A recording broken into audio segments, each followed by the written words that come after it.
Hello കൂട്ടുകാരെ, ഇന്ന് ഞാൻ കാണിക്കാൻ പോകുന്നത് എൻ്റെ ഉച്ചയൂണാണ് കേട്ടോ. അപ്പം നല്ല മട്ടരി ചോറുണ്ട്, പിന്നെ കുമ്പളങ്ങ കറി പറഞ്ഞാൽ നാളികേരമൊന്നും അരയ്ക്കാത്തതാണ് കേട്ടോ.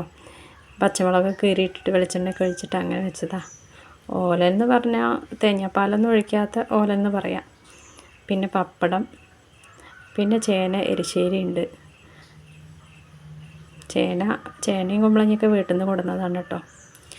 പിന്നെ പയറുപ്പേരി ഉണ്ട്, പിന്നെ കൊണ്ടാട്ട മുളകുണ്ട്. ഇതിൽ പയറും പപ്പടവും മാത്രമാണ് കേട്ടോ പുറത്തുനിന്ന് വാങ്ങിയിട്ടുള്ളൂ. നമ്മളല്ലെങ്കിലും വെജിറ്റേറിയൻ തന്നെയാണ് കേട്ടോ. ഇപ്പോൾ കർക്കിടക മാസം ആയതുകൊണ്ട് കുറച്ച് ദിവസം ഇറച്ചിയും മീനൊന്നും മേടിക്കുന്നില്ല, അല്ലെങ്കിലും അങ്ങനെ മേടിക്കാറൊന്നുമില്ല. പിന്നെ വയസ്സായവരും കുട്ടികളൊക്കെ ഉള്ളിടത്ത് അവരൊരു പൂതി പറയില്ലേ, ഇടയ്ക്ക് കഴിക്കാൻ തോന്നുന്നു ചിക്കനും മീനൊക്കെ പറയുമ്പോൾ അപ്പം അങ്ങനെ വാങ്ങുന്നു മാത്രം. അപ്പോൾ ഇത്രയാണ് കേട്ടോ ഇന്നത്തെ വിഭവങ്ങൾ.